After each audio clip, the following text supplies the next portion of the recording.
Hace 2.200 millones de años, y luego por segunda vez hace unos 800 millones de años, la Tierra se vio enteramente cubierta por el hielo.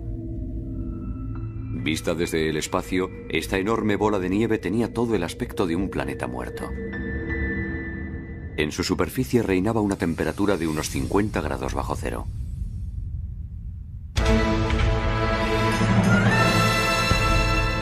Todas las tierras habían desaparecido bajo una espesa capa de hielo, tal como ocurre hoy en el continente antártico. El propio océano se había congelado hasta una profundidad de 1000 metros. Estas grandes fases glaciares se prolongaron durante millones de años, llevando hasta el borde de la extinción la vida microscópica que se había desarrollado en la Tierra. La fundición de todo ese hielo condujo al planeta a una fase de intenso recalentamiento. La temperatura se elevó entonces hasta los 50 grados centígrados.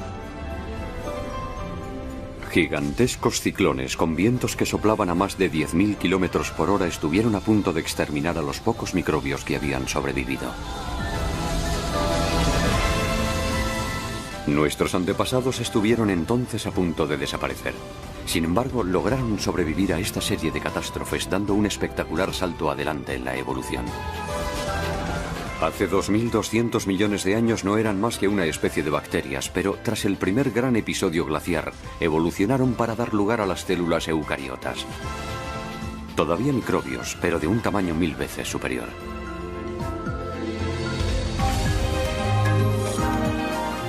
Más adelante, hace 600 millones de años, inmediatamente después de la segunda glaciación, las primeras formas de vida macroscópica hicieron su aparición. En cada uno de los grandes episodios glaciares, la vida creció en tamaño y en complejidad. ¿Existe una relación entre estos sucesos catastróficos y el brusco crecimiento de los seres vivos? ¿Y si los terribles episodios glaciares hubiesen jugado precisamente un papel crucial en el proceso evolutivo que un día daría origen a la humanidad?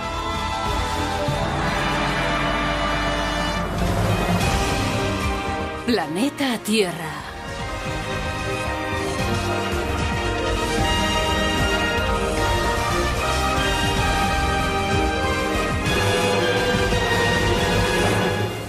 La vida bajo el hielo.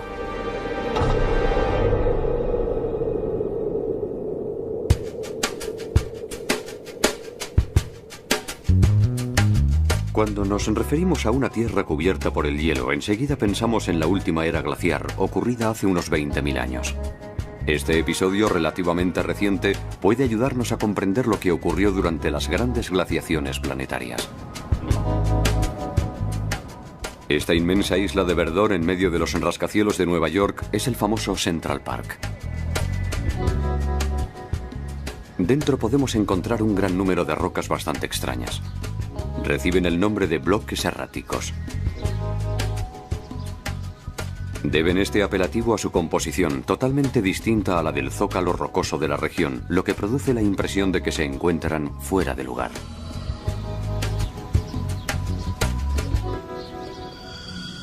Se llegó a la conclusión de que habían sido desplazadas desde lugares muy lejanos. Algunos creían incluso que habían sido depositadas allí por el diluvio descrito en la Biblia. En realidad, los causantes de tal desplazamiento fueron los glaciares que se extendieron hasta aquí durante la última era glaciar.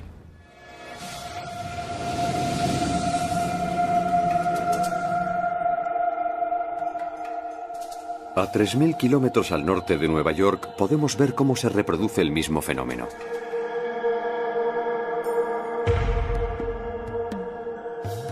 Las masas oscuras que podemos ver en algunos lugares son bloques erráticos. Fragmentos enteros desgajados de las montañas que rodean estos glaciares.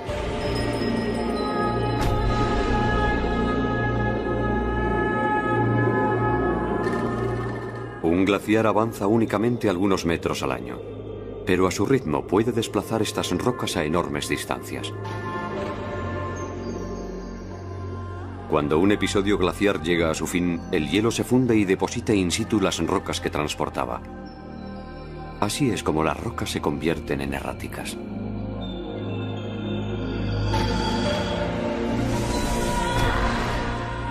Su presencia indica que un día este lugar estaba ocupado por un glaciar.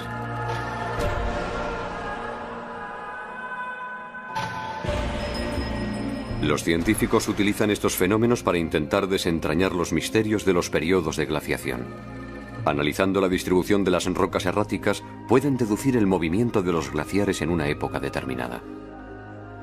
Este mapa representa el avance de los glaciares durante la última era, hace 20.000 años, en la época en que los mamuts recorrían la Tierra. Se puede ver que, a pesar de su apelativo de era glaciar, las regiones recubiertas por los glaciares eran en realidad bastante limitadas. En todas las zonas libres, las eras glaciares no afectaron prácticamente a la vida.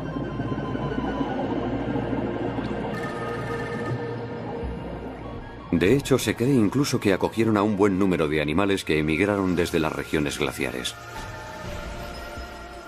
Pero esta era glaciar no tuvo ni punto de comparación con los episodios de gran glaciación.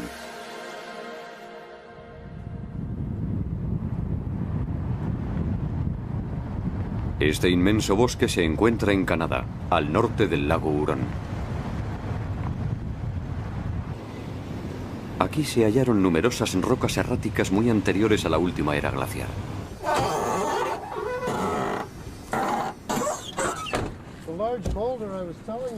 Mike Hailstone trabaja para la prospección geológica de Ontario.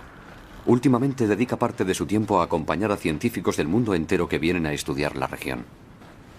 Esto es lo que quería enseñarles.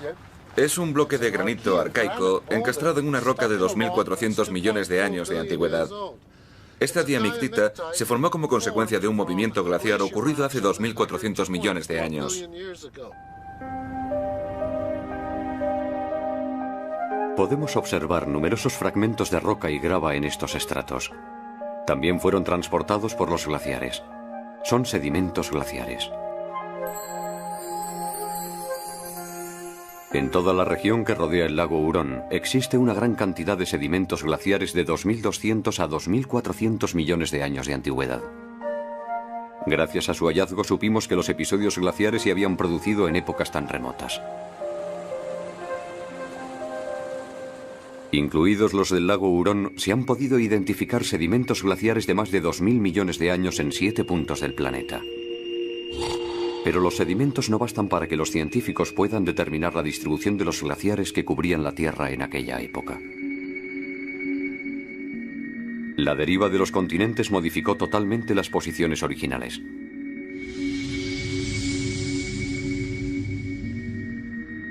Sin embargo, un hombre fue capaz de resolver este rompecabezas al descubrir el emplazamiento que ocupaban hace 2.200 millones de años los sedimentos glaciares situados actualmente en Sudáfrica.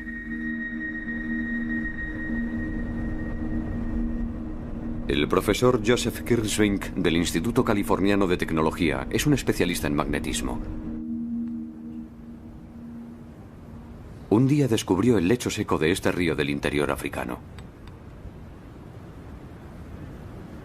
En sus orillas se pueden ver un gran número de rocas de aristas puntiagudas. En realidad son corrientes de lava. Se cree que se solidificaron hace 2.200 millones de años y prácticamente no han cambiado desde entonces.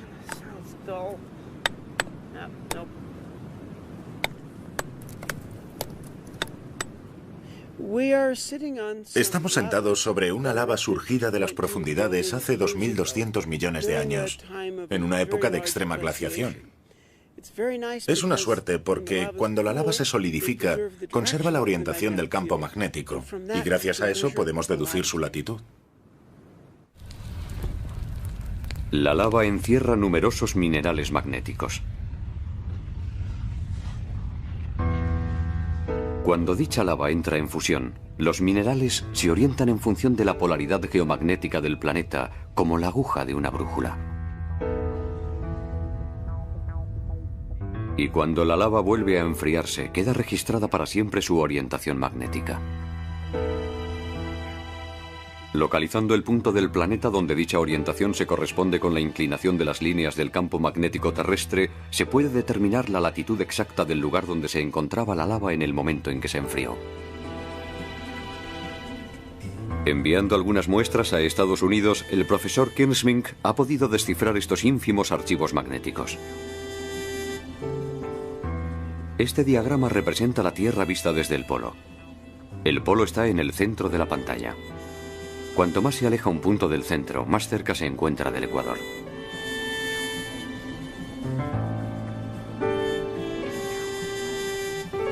Este es el resultado que dio la muestra de lava enviada desde Sudáfrica. Todos los puntos están repartidos periféricamente en una latitud media de 11 grados. El detector revela, por tanto, que cuando la lava que contiene los sedimentos glaciares se formó, se encontraba en una latitud muy cercana al ecuador, lo que significa que las regiones próximas al ecuador estaban entonces cubiertas de glaciares.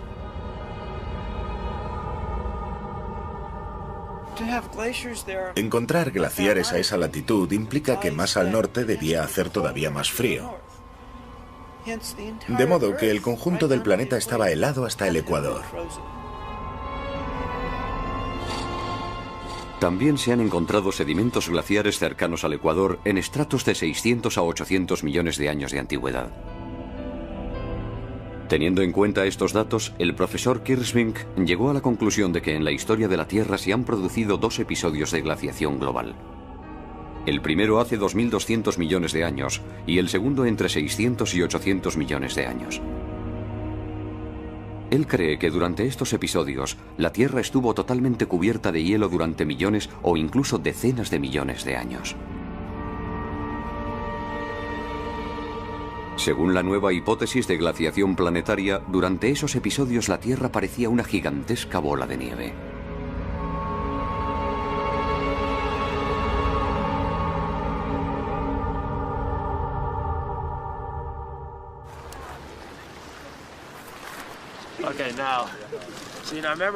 El profesor Paul Hoffman de la Universidad de Harvard ha profundizado en esa hipótesis. En su opinión, los episodios de gran glaciación fueron mucho más catastróficos que la última era glaciar.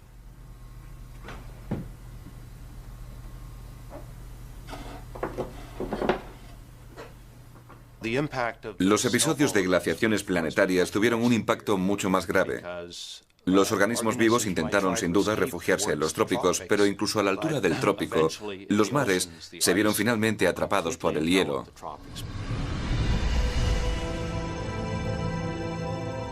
¿Hasta qué punto pudo la vida verse afectada por estos episodios de gran glaciación? Con la colaboración de la Universidad de Tokio hemos podido llevar a cabo una simulación que nos permite visualizar lo que ocurriría si la Tierra, tal y como la conocemos hoy, sufriera repentinamente una catástrofe de tales dimensiones.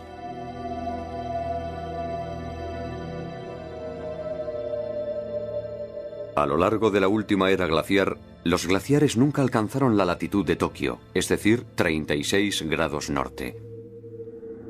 En un episodio de gran glaciación, los rascacielos quedarían completamente cubiertos por el hielo.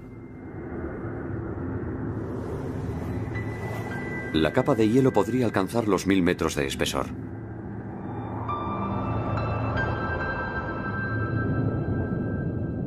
Al principio del proceso, el crecimiento de los glaciares es progresivo. Hacen falta varios millones de años para que alcancen los 20 grados de latitud, donde están situados Hawái y Cuba. Una parte de la población animal tendría seguramente tiempo de refugiarse en el santuario de los trópicos.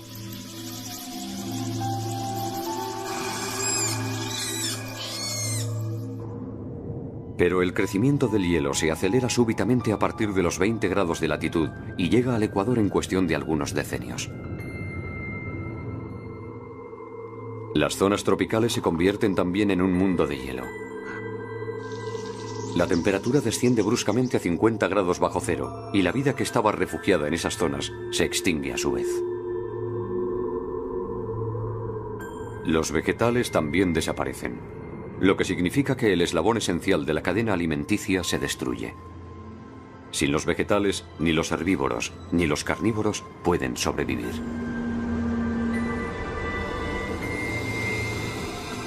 La tierra firme se convierte en un desierto sin vida.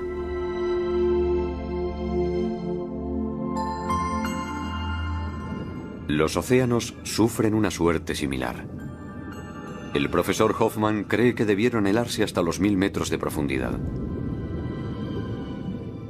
Puede que los seres vivos capaces de nadar consigan sumergirse bajo el hielo hasta alcanzar el único hábitat todavía disponible. Pero ningún rayo de sol consigue llegar a este universo. Las algas y el plancton, cuya supervivencia depende de la fotosíntesis, no pueden vivir sin luz. Inmersos en una oscuridad total y sin ningún alimento disponible, los peces que logran llegar hasta las profundidades perecen igualmente.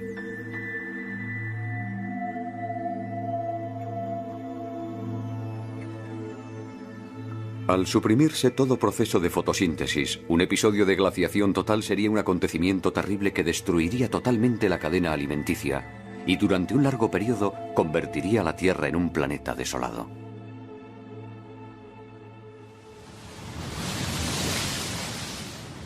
¿Por qué motivo llegaron a producirse semejantes acontecimientos?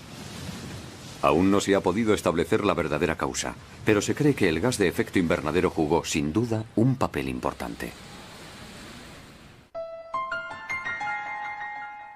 Solemos referirnos a estos gases como los responsables del calentamiento global del planeta, pero no debemos olvidar que sin su presencia, la temperatura de la Tierra se situaría alrededor de los 18 grados bajo cero. Lo que mantiene actualmente una temperatura benigna en el planeta es una concentración moderada de dióxido de carbono en la atmósfera. No obstante, tenemos buenos motivos para pensar que justo antes del primer episodio de glaciación total, hace 2000 millones de años, había menos dióxido de carbono en el planeta que hoy en día.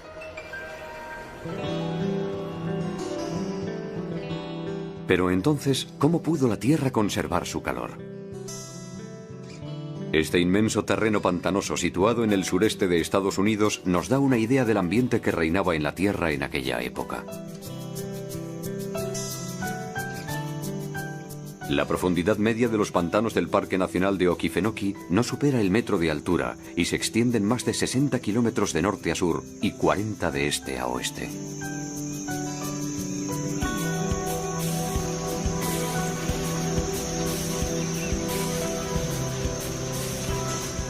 Don Berryhill es profesor de ciencias retirado. Actualmente sirve de guía a turistas y grupos escolares por esta inmensa ciénaga, describiendo sus fascinantes características de una manera perfectamente accesible para todos. See where I'm digging down here? Look what's coming out. See them bubbles? All right, that's a gas that's produced by the bacteria and the fungi down there. ¿De qué tipo de gas se trata? Los niños recogen una muestra con la ayuda de un embudo.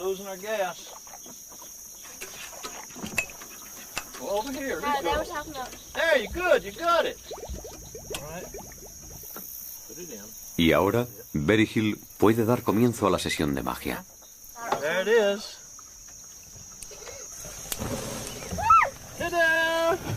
El gas arde. Se trata de metano, un gas inflamable presente en la composición del gas que alimenta las cocinas.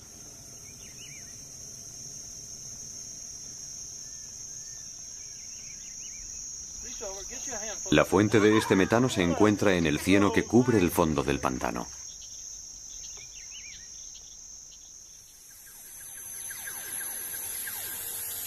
Estos microbios reciben el nombre de metanobacterias. Se cree que hace 2000 millones de años las metanobacterias vivían en todos los océanos del planeta.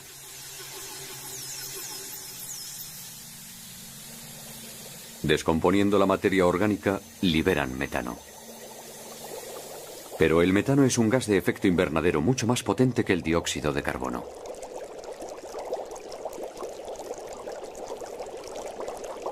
Algunos científicos creen que es precisamente este metano el que permitía a la Tierra conservar su temperatura.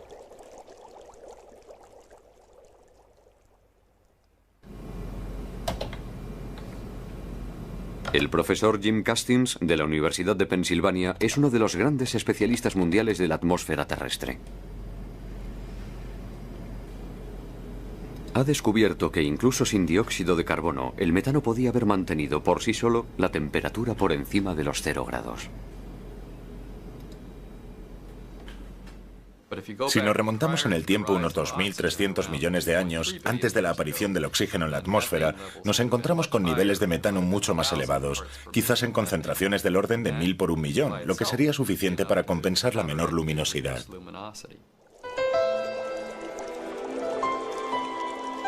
Si el efecto invernadero del metano era suficiente para mantener la temperatura de la Tierra por encima de 0 grados, ¿cómo pudo producirse una glaciación global? Según el profesor Castings, los acontecimientos se desarrollaron de la siguiente forma. Esta es la Tierra hace 2000 millones de años, antes del episodio de glaciación global. Su atmósfera tenía, sin duda, un tono rojizo debido a las grandes concentraciones de metano. Ni plantas ni animales poblaban la superficie de los continentes. En aquella época la vida solo existía en forma microscópica en el corazón de los océanos. Las metanobacterias liberaban todo el metano posible en su medio ambiente. Nuestros antepasados se encontraban junto a las metanobacterias, y al igual que ellas eran sin duda microbios. Entonces se produjo una catástrofe en el océano. Un organismo totalmente nuevo, fruto casual de las combinaciones genéticas, hizo su aparición. Se trataba de una cianobacteria, una bacteria capaz de realizar la fotosíntesis. Fue el primer organismo en la historia de la Tierra capaz de usar la luz solar para fabricar oxígeno y otros nutrientes. Una enorme cantidad del oxígeno fabricado por estas bacterias fue liberado en la atmósfera. Era la primera vez que se producía una cantidad masiva de oxígeno en la Tierra. Y ello desencadenó una violenta reducción de la cantidad de metano presente en la atmósfera.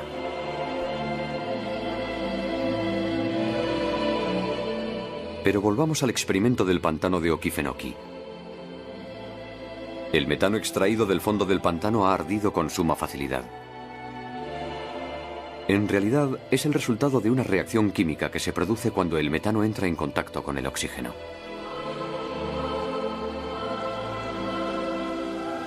El profesor Castings cree que cuando la cantidad de oxígeno liberado en la atmósfera alcanzó un cierto nivel, la reacción con el metano se aceleró rápidamente hasta acarrear la desaparición total de este último. Al originar la aparición del oxígeno, estos microorganismos provocaron la desaparición del metano, desencadenando al mismo tiempo el fenómeno de glaciación global que estuvo a punto de hacerlos desaparecer a ellos también.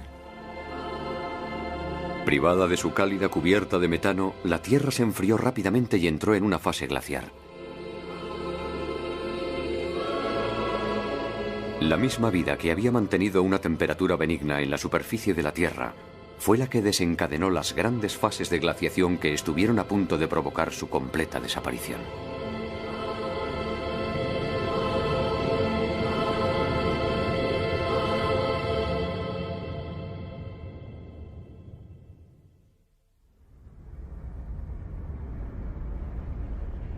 ¿Cómo pudieron sobrevivir nuestros antepasados microscópicos a unos acontecimientos que, según se cree, debieron durar varios millones o incluso decenas de millones de años? En Islandia se ha descubierto una respuesta parcial a esta pregunta. Aquí se dan condiciones comparables a las de los grandes episodios glaciares.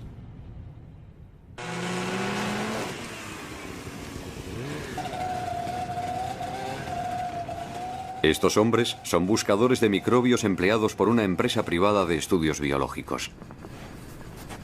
El profesor Viggo Marteinsson recorre el país en busca de microbios dotados de genes raros que puedan interesar a la industria farmacéutica.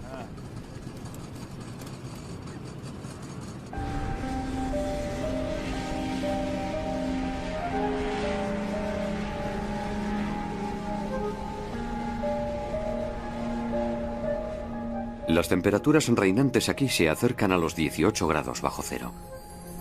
Esta capa de hielo podría tener fácilmente 1 kilómetro de espesor y el paisaje podría corresponder perfectamente a un planeta desierto. Sin embargo, estos buscadores de microbios afirman que el hielo esconde auténticos tesoros. Pero en tal caso, ¿dónde se esconden?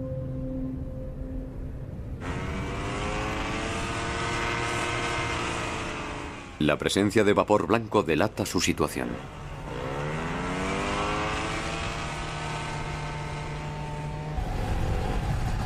Okay guys, we have arrived. A high temperature field with a very steaming coming up from that deep down in the earth.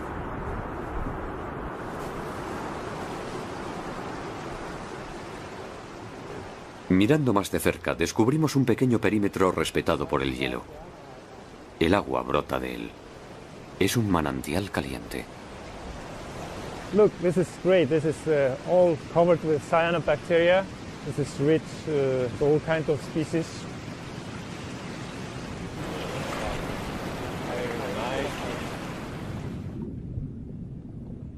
Este manantial caliente es un auténtico paraíso para los microorganismos.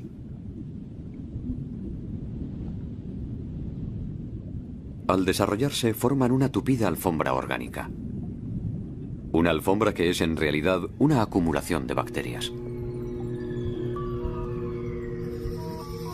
Está esencialmente formada por microbios verdes fotosintéticos, entre ellos las cianobacterias. A su alrededor se desarrollan otras especies que se alimentan de los nutrientes producidos por la fotosíntesis. Sin duda nuestros ancestros vivieron así, cerca de las cianobacterias, durante los grandes episodios glaciares.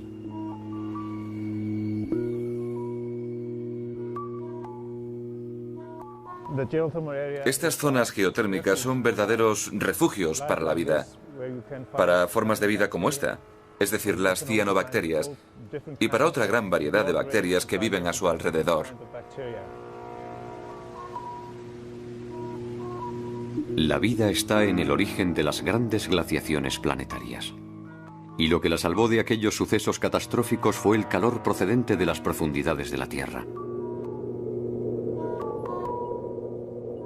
Pero lo más sorprendente aún estaba por llegar.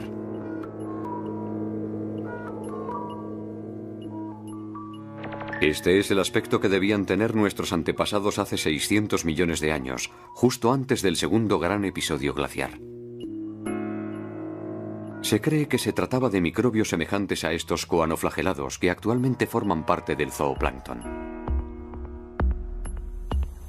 Si condensáramos toda la historia de la Tierra en un solo año, retroceder 600 millones de años nos situaría en el mes de noviembre. En ese preciso momento se produjo el segundo gran episodio glaciar. Durante más del 80% de la historia de la vida en la Tierra, nuestros antepasados fueron microscópicos. Pero cuando la segunda gran glaciación tocó a su fin, dieron un gigantesco salto evolutivo hacia adelante al mismo tiempo que otras muchas especies.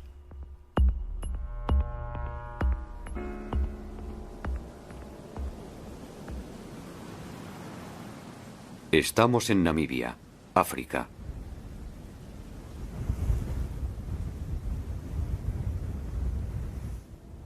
En un estrato geológico formado antes de la segunda gran glaciación se encontraron unos fósiles muy extraños. Fueron descubiertos en esta granja.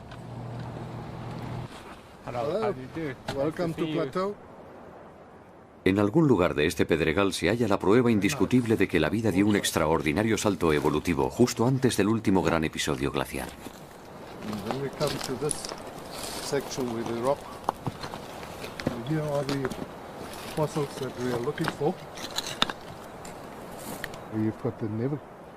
Se distinguen dibujos negros en la superficie de la roca.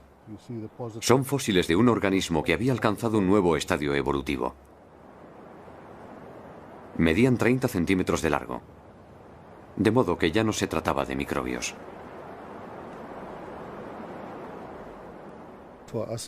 No sabíamos muy bien lo que era. Podía tratarse tanto de un pez como de un helecho, aunque se parece más a un pez. Ni siquiera los científicos consiguieron determinar si se trataba de un vegetal o de un animal. Esta forma de vida fosilizada es uno de los primeros organismos macroscópicos aparecidos en la Tierra. El de Namibia recibió el nombre de Pteridinium. No era ni un pez, ni un vegetal, sino un misterioso animal cuyo aspecto recuerda al de una boca humana.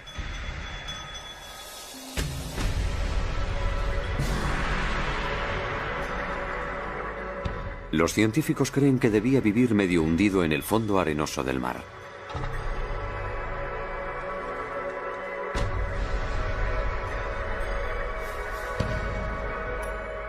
Otros fósiles de organismos complejos fueron descubiertos en Siberia. Este mide también 30 centímetros de largo. Fue bautizado como Georgia.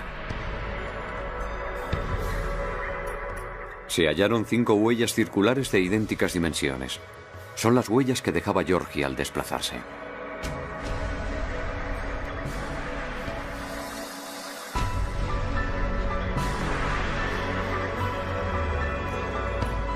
Georgia reptaba libremente por el fondo marino, en el que encontraba los nutrientes que le servían de sustento. Este organismo se llama Kimberella. Su fósil también fue descubierto en Siberia.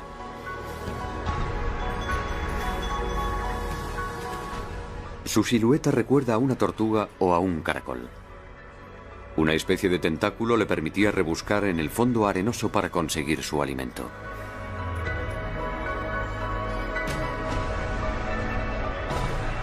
Más de un centenar de organismos de gran tamaño aparecieron de forma brusca tras el segundo gran episodio glaciar. Dichos organismos reciben el nombre de fauna de Ediacara. Son los primeros organismos macroscópicos de la historia de la Tierra. Nuestros antepasados se encontraban entre ellos.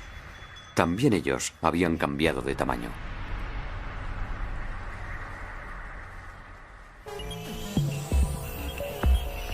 Este fósil fue descubierto en Australia en el año 2003. El especialista que lo examinó declaró que esta silueta, que recuerda a un renacuajo, era probablemente un antepasado lejano de los vertebrados, la gran familia de los animales dotados de columna vertebral de la cual nosotros formamos parte. Medía 6 centímetros de largo, un tamaño 100.000 veces superior al de los microbios que le habían precedido.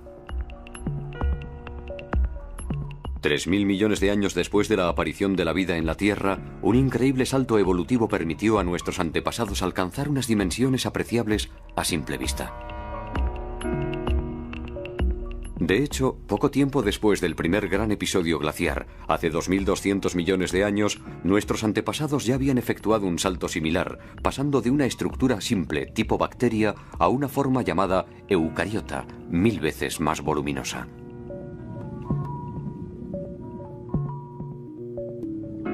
La célula eucariota era ya un organismo mucho más complejo, dotado de un núcleo y de diferentes pequeños órganos.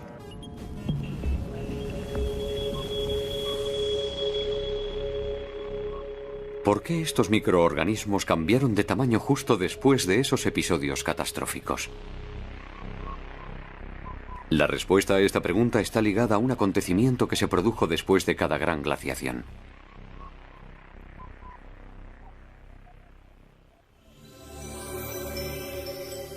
Estamos en la región del Kalahari, en Sudáfrica, donde se encuentran los yacimientos de manganeso más grandes del mundo.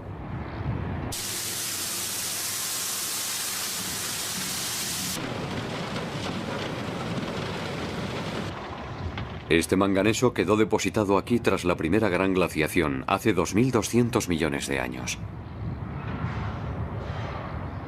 En aquella época un mar se extendía en este lugar, y el manganeso disuelto en el agua se precipitó brutalmente.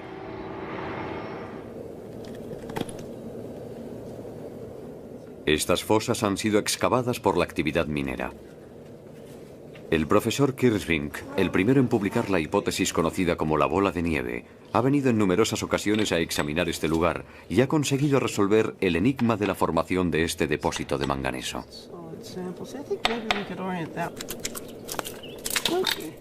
El manganeso que hay aquí se encuentra en forma de dióxido de manganeso, lo que significa que el manganeso se precipitó y se depositó en el fondo al asociarse con el oxígeno.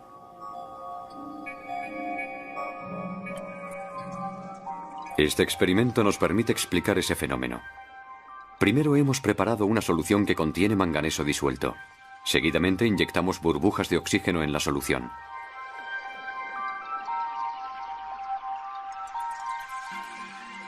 De repente, el líquido se altera y se vuelve negro. El oxígeno y el manganeso se mezclan juntos para dar lugar al dióxido de manganeso, un producto insoluble que pasa entonces a precipitarse.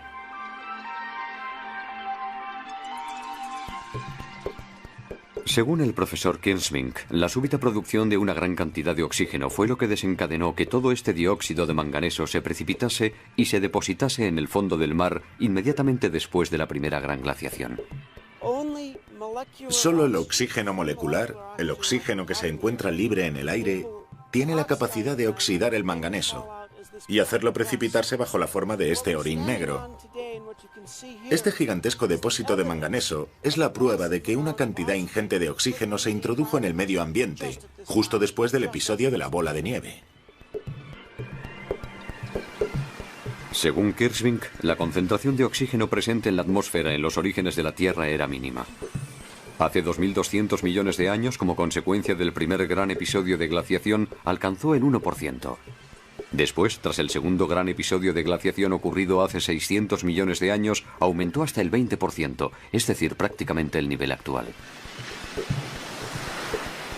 Los niveles de oxígeno habían permanecido estables durante millones de años, y según el profesor Kirsvink, el único acontecimiento que pudo causar ese excepcional aumento fue una gran glaciación planetaria. Ahora bien, el oxígeno es una molécula que produce una gran cantidad de energía. La repentina disponibilidad de esa energía fue sin duda la causa de que nuestros antepasados pasaran al estadio de eucariotas hace 2000 millones de años y posteriormente al de formas de vida de la fauna de Ediacara hace 600 millones de años. Pero, ¿por qué a los grandes episodios glaciares le siguió una producción masiva de oxígeno? Veamos cómo el profesor Kirsvink reconstruye el curso de los acontecimientos. Durante los episodios glaciares, la Tierra estaba totalmente cubierta de hielo. Pero los volcanes seguían siendo muy activos.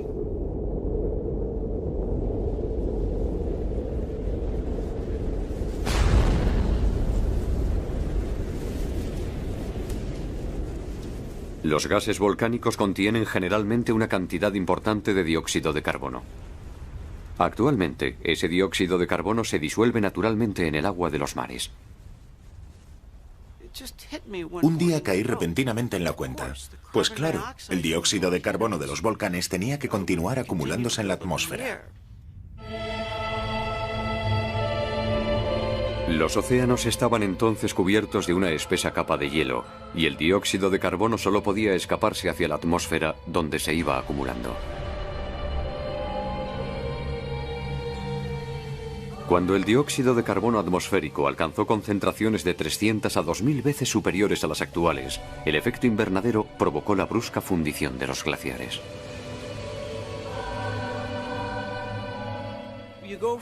Se pasa entonces de una temperatura media de 50 grados bajo cero a más de 50 grados centígrados. En tales condiciones, la fundición del hielo es extremadamente rápida.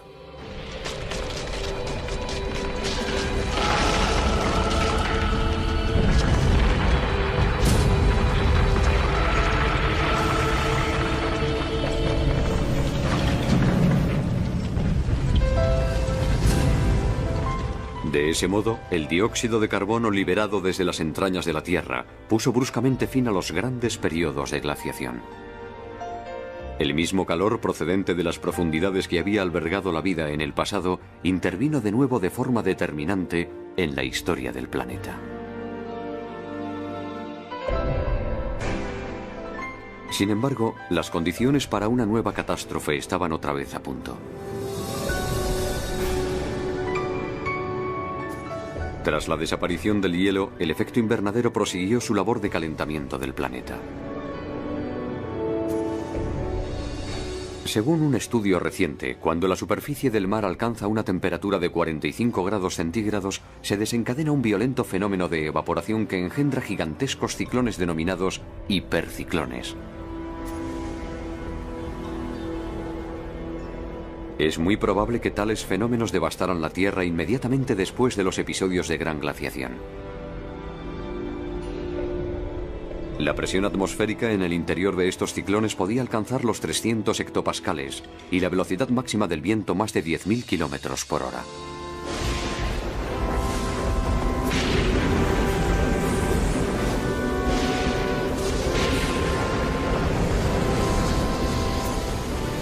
En alta mar se formaban tempestades monstruosas que luego devastaban las costas.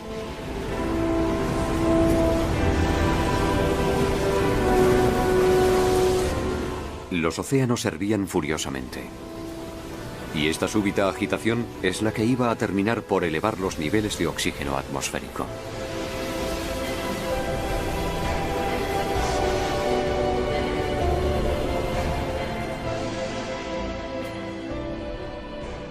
En aquella época, las zonas más profundas de los océanos rebosaban de fósforo y de otros nutrientes expulsados por las fuentes hidrotermales.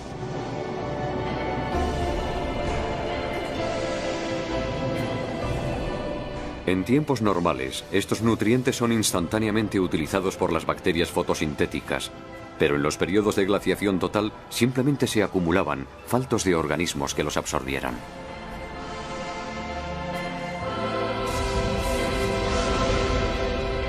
El profesor Kirschvink cree que al agitar el agua de los océanos, los hiperciclones hicieron remontar los nutrientes hacia aguas menos profundas.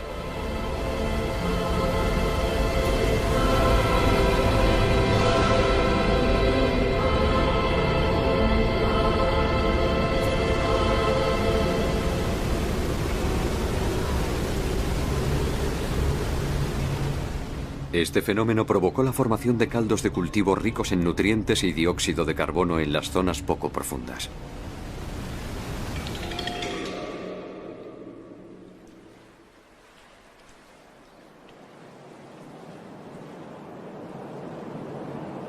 Cuando la luz del sol comenzó a penetrar nuevamente en los océanos, todas las condiciones estaban dispuestas para favorecer un crecimiento explosivo de las cianobacterias que habían sobrevivido en las inmediaciones de los manantiales calientes.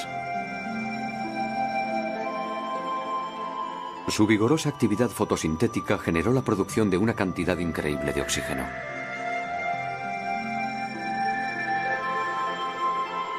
El verdor invadió los océanos, testigos de la extraordinaria expansión de estos organismos. El ímpetu de la vida que había sobrevivido a los dos grandes episodios glaciares estaba a punto de cambiar el planeta. Se iniciaba un nuevo capítulo de su historia en un mundo rico en oxígeno, el gas que iba a permitir el desarrollo de formas de vida más grandes y más complejas. Si la Tierra no hubiese conocido las grandes glaciaciones, la vida hubiese sido seguramente muy distinta. Probablemente no habría pasado del estadio bacteriano. Nuestro planeta sería todavía un mundo de océanos viscosos, llenos de estromatolitos, sin que ningún ser vivo hubiese podido alcanzar el tamaño suficiente para moverse y actuar. Hace 2.200 millones de años y 600 millones de años respectivamente, dos grandes acontecimientos desarrollaron las distintas formas de vida sobre la Tierra. Los seres humanos somos el resultado de dichas evoluciones. Nuestro cuerpo es la prueba evidente de ello. Cada uno de nosotros está compuesto por 60 trillones de células, y cada una de ellas es del tipo eucariótica, es decir, que cada una contiene un núcleo. Somos un ensamblaje de las células eucariotas que aparecieron hace 2.200 millones de años, como consecuencia de la primera gran glaciación.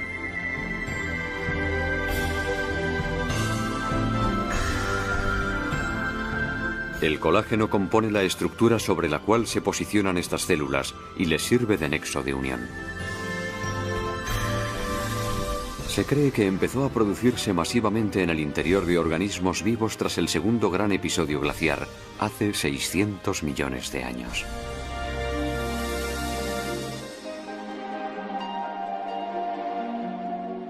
Esto es colágeno. Esta sustancia es sintetizada por nuestro organismo y por el de todos los animales vivientes. El siguiente experimento demuestra claramente sus extraordinarias propiedades. Hemos mezclado células de cultivo con colágeno.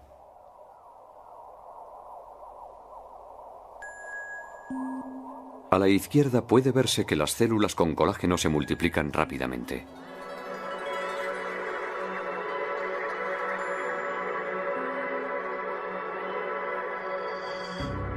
También se puede constatar que comienzan a aglomerarse, pegándose las unas a las otras.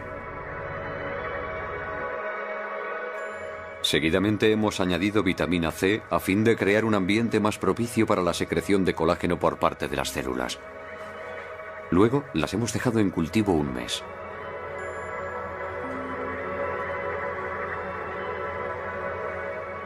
Una fina membrana semejante a una piel se ha formado. El colágeno es una sustancia única que ayuda a las células a formar tejidos.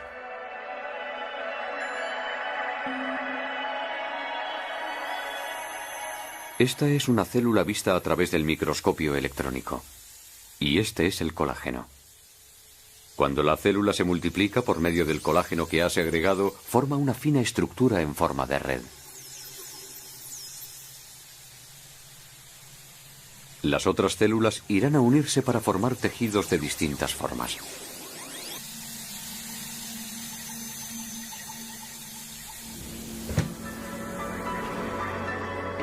El profesor Kenneth Tow del Instituto Smithsoniano cree que gracias al colágeno la vida pudo desarrollarse adoptando formas más voluminosas hace 600 millones de años.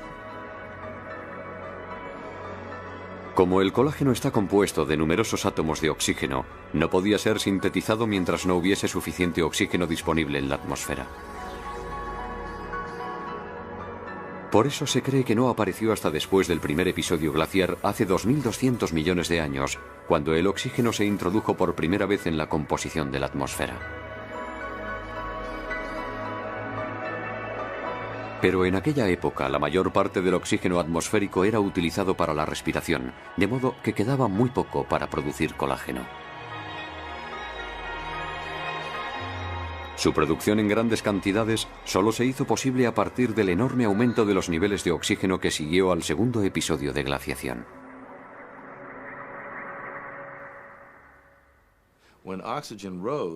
El aumento en la concentración de oxígeno que siguió a ese periodo favoreció el desarrollo de nuevas estructuras para los cuerpos, y animales más grandes, de forma aplanada, pudieron aparecer gracias a la utilización de mayor cantidad de colágeno y más resistente.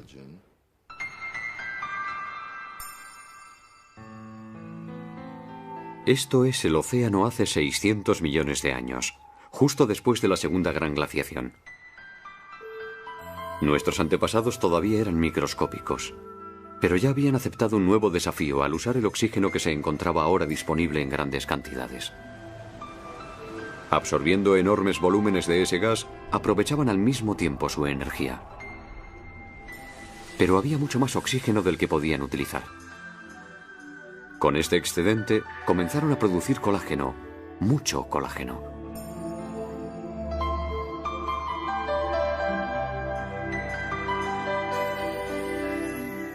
Ellos, que habían sido microscópicos durante tanto tiempo, se dedicaron a fabricar diferentes clases de tejidos empleando ese colágeno. Por primera vez en la historia de la Tierra, surgía un mundo poblado de organismos complejos y voluminosos.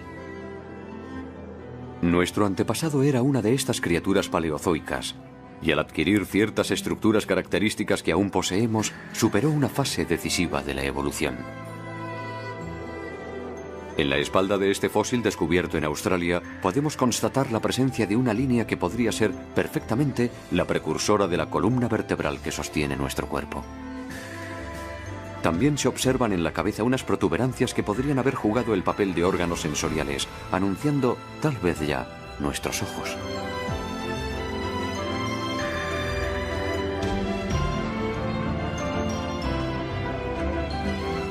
Gracias a la utilización del colágeno, nuestros antepasados dieron un gran salto evolutivo hacia una mayor complejidad.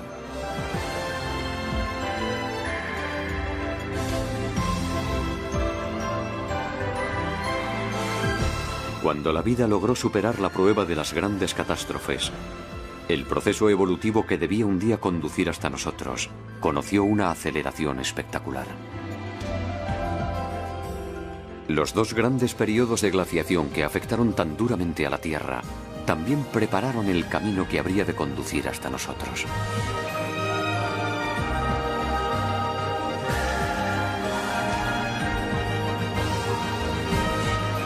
Hoy, nosotros, los humanos, progresamos en este planeta.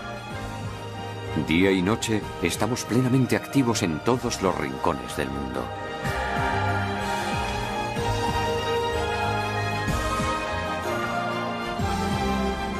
Y esa agitación es visible desde muy lejos, desde el espacio. Inmediatamente se da uno cuenta de que este planeta está rebosante de vida.